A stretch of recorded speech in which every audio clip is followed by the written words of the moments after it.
Okay. Yes, sir. Yes, sir. Talking about baby.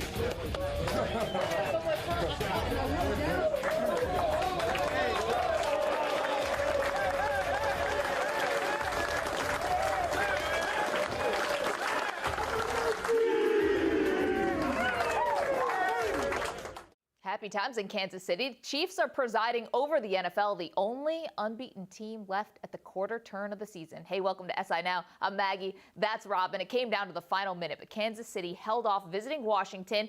And yes, Washington had injuries, including the loss of Josh Norman. But Robin, even with that loss, one of the best corners ever had this to say about Alex Smith. Deion Sanders tweeting, give Alex Smith credit. He's elite.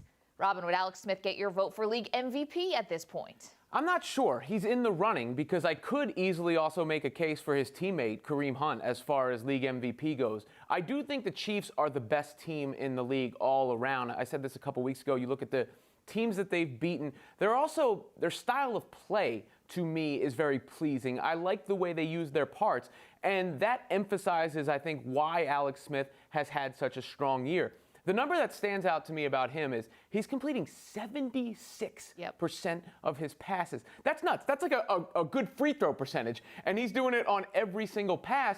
And the way they've designed their offense plays to his strengths because really, in many ways, his passes are like long, accurate handoffs that he gets to guys who can make plays in space, like Hunt, like Hill. So I think Alex Smith is doing a tremendous job commanding an offense that was designed tremendously around him. As a result, you have a tremendous team. Yeah, if you're going to be a game manager, having the best completion rate in the NFL is a good way to do it. And I think that we underestimate just how complex the offense was in Kansas City and just how comfortable Alex Smith is in that offense. But I think he is absolutely the MVP at the quarter turn because, let's be honest, the MVP in the NFL really is a narrative award. We can talk about numbers for Kansas City and how good they are, but the narrative really speaks out, which is why I think Alex Smith is leading the race as opposed to Tom Brady, who does also have some great numbers, except the defense is suspect in New England. You gotta love what Alex Smith is doing right now for a couple reasons. Number one, he knows that the future and his future is not in Kansas City. They traded up to draft Patrick Mahomes. He knows that this is kind of it, and he's also in a contract year. So this really is it for Alex Smith. He's playing for his next contract and next team. And I sort of like the subtle things that Smith is doing here. I feel like it's almost like a 0 F's given at this point. You know, he went back and criticized the 49ers, something we don't see a lot of active quarterbacks doing. Before the season, he did that. And now you see him, I think, just really taking all of this in stride. It seems like he actually is having fun. I mean, this is a guy who's a #1 overall pick, who's had pressure everywhere he's gone. They drafted his replacement. Yes, and he lost his job because of injury, because of a concussion that he got in the 49ers, had to hold a clipboard while Colin Kaepernick was trying to lead the team down the field to win the Super Bowl in New Orleans. They fell short. But I think this is a great Alex Smith we're seeing, someone who maybe it took him a few years to get comfortable. Maybe the idea of game manager, the 5 offensive coordinators in San Francisco probably didn't help. I think we're seeing him peaking right now. Does the contract year have a little to do with it? Perhaps. I don't think anyone's above that. But I like what I'm seeing from Smith, and he's putting together an MVP season. Yeah, I'm sure there are a myriad of reasons and factors. Another thing I like about them is their offense does a lot of that stuff that traditionalists shun and frown at with options and all that. And again, I think it's fun to watch. It's been a while, but never fear. LaVar Ball is back in the news. Yay. This after announcing he would pull his son LaMelo out of high school, putting it as only he can, quote, "I'm not dealing with the coach over there. I'm not dealing with the administration over there. I don't want no restrictions or distractions for Melo, so therefore I'm going to homeschool him and make him the best basketball player ever." End quote. Maggie, has LaVar gone too far? Okay, I find this the absolute height of irony that LaVar Ball is worried about distractions for his son LaMelo when he is the one who signed off on having a reality TV show about the family, cameras following them everywhere, and also gave his 16-year-old son a Lamborghini. I mean, those are the real distractions. I'm not sure what else is going on at LaMelo's high school, but, we're actually seeing this a little bit more and more with elite basketball prospects. We're seeing them being homeschooled. Now, that means a lot of different things. It might not mean LaVar actually sitting down to teach LaMelo calculus, which is a little bit funny to think about, but it means that someone else is teaching the kid. They're outside of the traditional just school structure. And for other people maybe outside the balls who have, obviously they have some income, they have a lot of eyeballs on them. You know, if LaMelo wants to go to UCLA, then they're going to have to play by the rules. But I worry about it sometimes for other prospects who are doing this, because I feel like the education kind of gets lost. And amidst this NCAA scandal that we have, you could probably come back at me and say, what education? Who cares about education? Clearly, the administrators in a lot of these basketball schools, that's secondary. But I mean, really, it's not just for the elite level guys, but for the rest of them out there. If they want to make a move like this, who's saying that they are getting a good education and then they spend maybe a semester at school, they're going to be much behind the eight ball getting on an actual college campus, and then where are they left if they flunk out of school and the pros are not an option? So listen, you don't want to make a broad brush and make rules for everybody, you know, for the minority and not the majority. But this does raise red flags for me, because why not just switch to a different high school? Why take him out of school permanently? Yeah, I think with LaVar Ball, there is an initial reaction that I've had plenty of times to go, what's going on here? But let me take a breath and actually look at the timeline of what's transpired with LaVar Ball. He said Lonzo was going to the Lakers. Lonzo wound up with the Lakers. You know, people said he would fizzle out and be a fad. He gets this TV show. We're still talking about him. His big baller brand. I mean, you have Jay-Z saying he bought the sneakers and he's still waiting for him. I think our buddy Snacks Harrison said the same thing. Yep. So all of this stuff is working out so far for LaVar. I'd have to analyze this situation individually, because there is a chance he could get a better education if the resources are there for him. We know the funds, I would imagine, should be there for him at this point. And it could be another offshoot brand for the Ball family, the Big Baller Brain Academy. That could be something they start as well. I hadn't thought that far down the road yet. Yeah, you know, I obviously am not going to say that having a non-traditional education is something that should be, you know, completely shunned. I don't think that's it at all. Like what LaVar said, he said instead of learning about geography, he's actually going to be going to China, and he'll be going to Italy, he'll be going to all these places. And while that is good, you know, I think you probably want to leave it up to the kid at this point, because I'll say one thing too, talking to legendary high school coach Bob Hurley, who was at St. Anthony's for so long, he said that he always thought that players nowadays actually played too many games, you know, not working on fundamentals and things like that. And, you know, if you are LaMelo and you're going to be working out, I guess you're going to be scrimmaging against whoever's available. He's going to be working presumably some of the best talent. But do you want still that experience of playing in high school? Do you want, you know, that experience of maybe around the kids? I don't know. There's a lot to be said for that, of course. But I think the more we learn about LaVar, the more I believe the surface is bluster. You know, he's throwing that out there. But beneath the surface, there may actually be some plans that are put into place and some real well thought out reasons why he's doing the things he's doing. Although, can we really give him that much credit for Alonzo going to the Lakers? I mean, technically, there was a lot that went into that. I think that was a little just. I mean, just calling your shot, though. I mean, good timing. Hey. Meanwhile, back in the NFL, we saw what happened when Derek Carr went down with an injury last season. The Raiders and Connor Cook made a quick exit from the playoffs. Well, now it's EJ Manuel as the backup. Derek Carr could miss anywhere from 2 to 6 weeks with a fracture in his back. Ouch. The Raiders, are they a playoff team, Robin, if Carr is out for an extended period of time? I don't believe so. I mean, they may not be with Carr in uniform, so definitely not with him out. And EJ Manuel hasn't proven to be a serviceable quarterback. Of course, you hear Colin Kaepernick's name brought up, but let's keep the focus on Carr here. 2 to 6 weeks is a big range. And I'm always surprised when you hear somebody has a fracture in their back and they could be back in 2 weeks to be driven into the ground by, you know, defensive ends and the like. But it's also the kind of injury that you worry about re-aggravation, that you worry about rhythm being off. I mean, how many times did we see Tony Romo suffer this sort of injury? So 6 weeks is a huge portion of an NFL season. 2 weeks and then maybe a week or two to get back in rhythm, perhaps they can right the ship. But any longer than that, yeah, I think the Raiders are cooked. You know, I'm not seeing it as so dire as you are. You know, I know EJ Manuel has a bad reputation, obviously, as being a first-round flop, but he did go 11 for 17 with over 100 yards, and that was against one of the best defenses in the league in that loss to the Broncos when he came in for relief. Now, look at what the Raiders are starting. A 3-game homestand. Well, they will play the Ravens and the Chargers, and then the Chiefs. Okay, they're waiting in the wings. But Ravens and Chargers, I feel like, are actually winnable games. I think that obviously Marshawn Lynch came back for this, so you're not going to give up on the season. You have a great defensive line. The secondary is suspect because it was suspect even going into this season. But I'm willing to think that maybe EJ Manuel might be able to guide this team at least to maybe a 2-1 record, and that's after then 3 weeks, and then maybe see where you want to go from there. I think they're going to be battling with the Broncos for the wild card because, as we outlined before, the Kansas City Chiefs really are the class of that division, we think. But I will not take them out of the wild card conversation by no means. That's probably the best argument, that in the NFL, maybe there's a handful of teams that are genuinely good. There's a handful of teams that are genuinely bad, and the rest are the same, and it comes down to a field goal or a turnover or something along those lines. Speaking of the bad teams, the Bears have made a change at quarterback and will start Mitchell Trubisky Monday night against the Vikings. Deshaun Watson, well, he set the bar pretty high for rookie quarterback play. Because of their relative draft positions, does that put any extra pressure on Trubisky? Okay, it should not. It should not, because Deshaun Watson has such a distinguished college resume, going to back-to-back national championships, winning one both against Alabama and really carving up that Alabama defense in both games.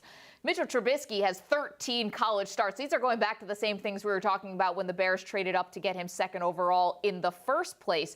So I'm not sure how much the Bears really believe that he can turn the season around. Also, the offensive line is not changing. I mean, Trubisky is way more athletic than Mike Glennon, but he still might be running for his life a little bit because we saw Glennon get sacked so many times because that line is so leaky. You have a lame duck coach, most likely in John Fox. I said the offensive line. I feel like this is maybe pointing to a full rebuild for the Bears. So I'm a little bit curious why they would even throw Trubisky out this early in the season. Add on top of that, Monday night against the Vikings' ferocious defense. I mean, no pressure or anything, but welcome to the NFL. Yeah, what Watson's doing really should have no impact on Trubisky, but I think he could be an unfortunate victim of circumstances in a sense, because people are going to champion Watson due to the fact, like, I personally felt he fell too far in the draft. And you saw him, if people were going to say over and over again, Alabama had a pro defense, and then he's able to best that pro defense, meanwhile being, at the top of the college football heap for a few years running, why wouldn't that translate to the NFL? He sort of pops off the screen. It's not really fair to the guys drafted ahead of him to live up to, if he's exceeding expectations. But I do think those kind of draft positions are always linked. I'm not saying Deshaun Watson is Peyton Manning, but you hardly ever say the name Ryan Leaf without mentioning Peyton Manning. Yeah, I mean, a lot to unpack there. I think a little bit different situations for sure, but I just think that what Trubisky does so well, which is using his athleticism, extending plays, being able, his escapability, all of that, I'm just curious how quickly that's going to translate to the NFL, because no offense to North Carolina and to their schedule, but this is obviously going to be on a much different level. And, you throw him out there, as I said, Monday night against the Vikings. I don't know. Could be a rough entryway into the NFL for Mitchell Trubisky. Meanwhile, as for a quarterback with a little bit more experience, Andrew Luck will begin practicing today for the first time since shoulder surgery in January. If all goes well with Andrew Luck and his recovery, Robin, can the season be saved in Indianapolis? No, the Colts are terrible. I would not play Andrew Luck at all this year. I mean, we're already a quarter of the way through the season. We don't know when he's going to make his return. Let's say it's a third the way through the season. He would be better off, and I think they would be better off, to take a full year to get right, allow the team to bottom out so they can build up the personnel around him, and then come back. I get it. Your NFL career isn't that long, and guys want to play, but you may extend your career if you're Andrew Luck by sitting out a year. I'm going to agree with you. I don't think he should come back. But let's look a little bit at the schedule here, right? They have San Francisco at home, at Tennessee, and then versus Jacksonville. Those 3 games are not completely unwinnable. I mean, they did look okay for a half against the Seattle Seahawks.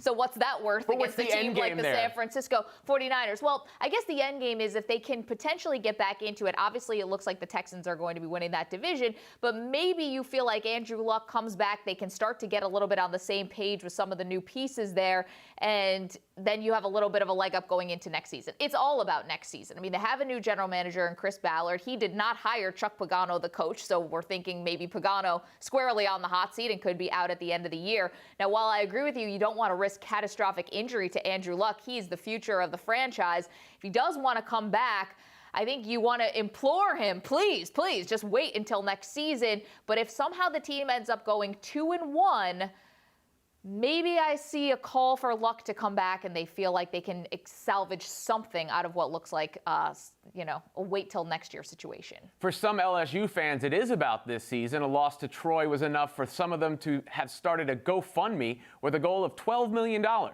That is the cost of Coach Ed Orgeron's buyout for this year. The account is titled Save LSU, with the description saying, the AD couldn't do it, so it's up to us. Save our program, help our state. Is this a good allocation of funds for Tigers fans? Of course not. It's not a good allocation of funds for the athletic department either. It was only in February 2016 when the governor of Louisiana had to come on television and tell people our state is in such a dire position that we might have to cut all athletics. And he was saying, this is not a scare tactic. We might actually have to cut football. I mean, that was a really big deal when it happened. Obviously, they're hanging on here. But to have the $12 million buyout would just be so devastating. And I understand the sky is falling if you're an LSU fan, but you're 3-2. One good SEC win. They play Florida this weekend. One SEC win. You can get the fans in the good graces again. I looked up the 2018 recruiting class. They have 11 four-star commits.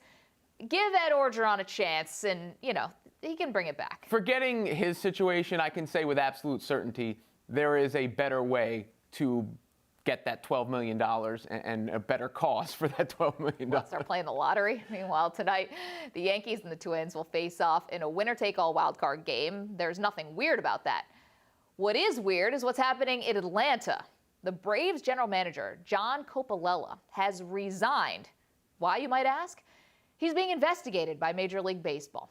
Anonymous sources tip the league to alleged violations that include circumventing spending restrictions for international prospects, giving under-the-table benefits to prospects, as well as good old-fashioned tampering. According to Yahoo, Coppolella's tenure as Braves GM, quote, eventually descended into chaos, end quote. And we got this fun detail. Coppolella sent other GMs 2,000-word text messages, which not shockingly rubbed people the wrong way. Meanwhile, whatever the Braves were doing, it was working. They have arguably the best farm system in the majors. So should Coppolella's career be in jeopardy, Robin, or is this just sour grapes from other clubs? Well, first of all, he should have been fired for the 2,000-word text message. Who does that? I have a problem with Apple because they don't let you opt out of group text, and there's this one group text I really want out of.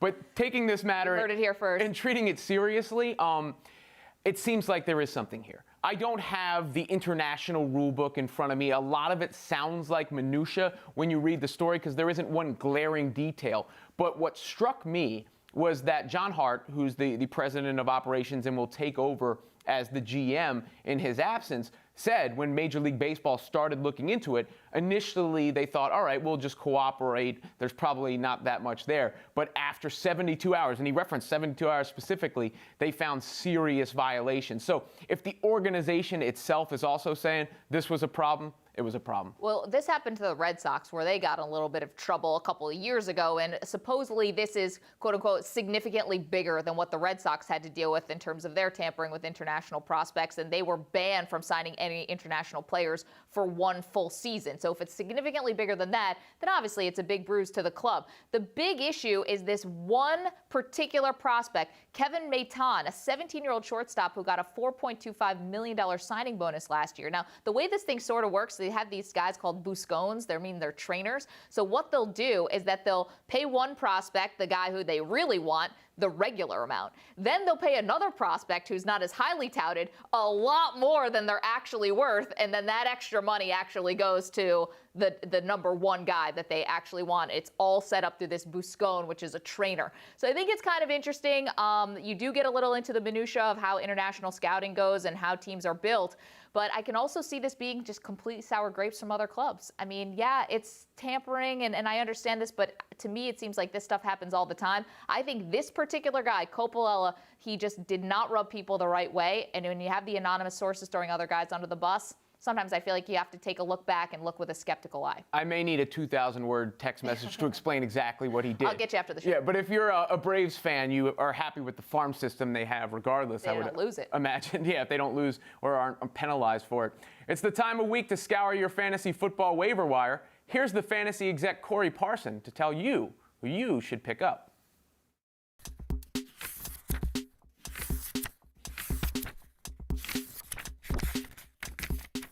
Hey, this is Corey Parson, the fantasy executive, the fantasy football analyst for SI Now. Let's look at our Week 5 waiver wire pickups. Let's start with Saints running back Alvin Kamara.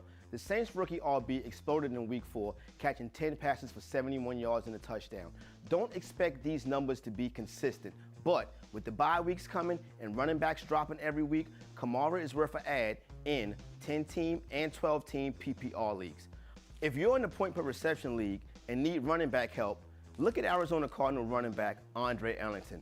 In the last 2 weeks, Ellington has 15 receptions for 145 yards. The Cardinals have no rushing attack, so these short passes are essentially their running game.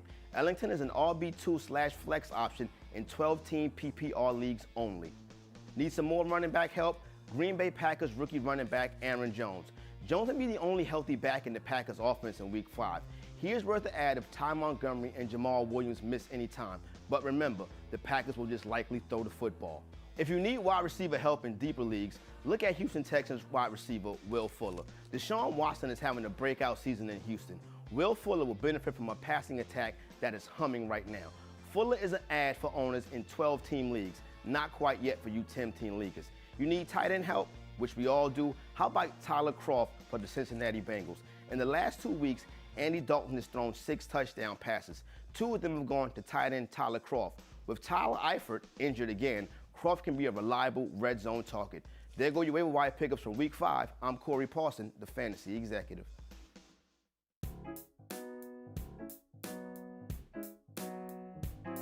The GOAT follows a strict diet.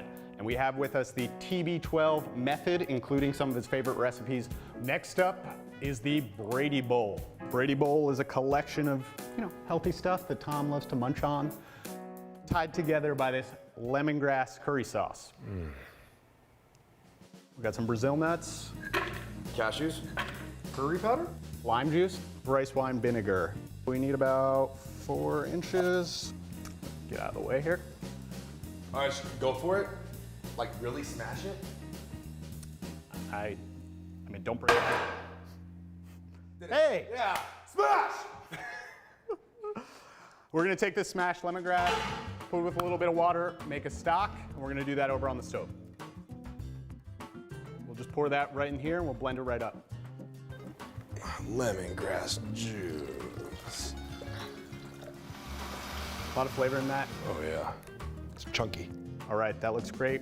Let's do the rest of the Brady Bowl. So we have our ingredients here: white quinoa, coconut oil with kale, broccoli, garlic, chopped carrots, some almonds, and then we have sweet potatoes. Let's start building.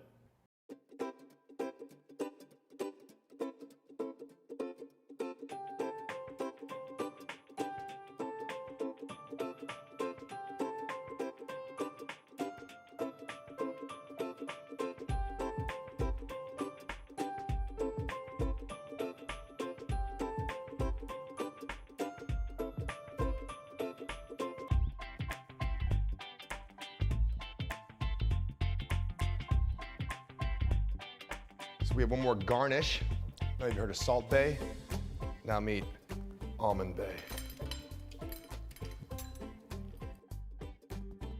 How do we attack it first? That's what I'm saying. Yeah. I don't, you know what? I'm gonna. Here, let's get some forks. Let's get some forks here. All right. You little fork. Okay. Little fork for the little guy. All right, I'm gonna go with I'm gonna dive into these first. I was thinking about that too. All right, let's do it. Cheers, yeah. Good. There you go. Oh, yeah. So I'm just gonna crush this rest of the you're gonna like broccoli. that. Hope you don't mind. Dip mind it, at all. and that mouthful. I told you I love broccoli. Yeah? It's good. If we were gonna judge the Brady Bowl on a scale of 1 to 5 rings, what would you give it? I would give that a strong 3 rings. Okay. Because there is room for improvement. It's not terrible. It's healthy. When you're eating healthy food, you're cooking healthy food, you're probably not gonna get the best tasting, but we did what we could with what we had, and we made it good. There's room for improvement. Yep, I would agree. I hate to walk the same line, but I have to give it 3 rings too. I mean, I just think that as a healthy dish goes, it's very tasty, not super practical. Right. I need like something to kind of scoop it up all together. Maybe if Giselle was like serving it to me on a tray, maybe that'd be a little easier. That'd be 6 rings. I think 3 rings is the perfect judgment for the Brady Bowl. You want to throw up some threes? 3s.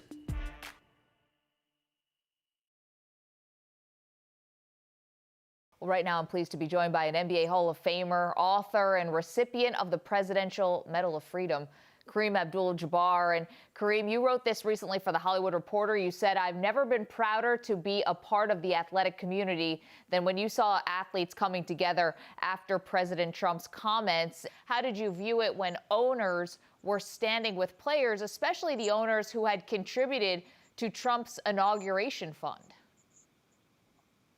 Well, I think those owners really are showing that they understand the issue.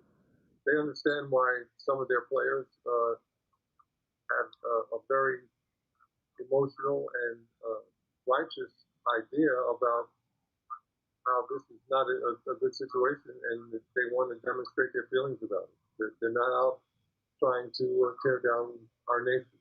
They want our nation to live up to the standards that it claims to represent.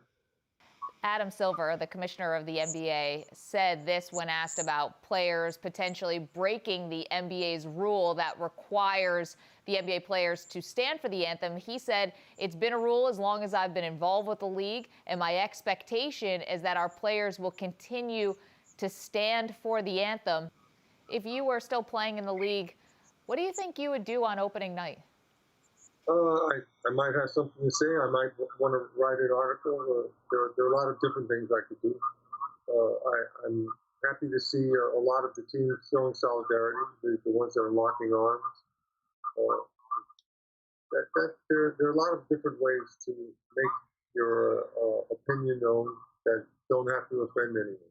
Yeah, and I think that, considering the long history you have with social activism, I'm curious if any players have reached out to you for advice on how they should proceed moving forward. What would you advise them? Well, what I would tell them is just make sure that your message gets across about the issue. The issue of the young people being killed unnecessarily is a very valid issue. And it's something that might make you angry, but you can't use your anger to express how you feel. You have to use logic and be patient and explain yourself logically. If you can do that, people will listen to you, and you can make some progress on this issue.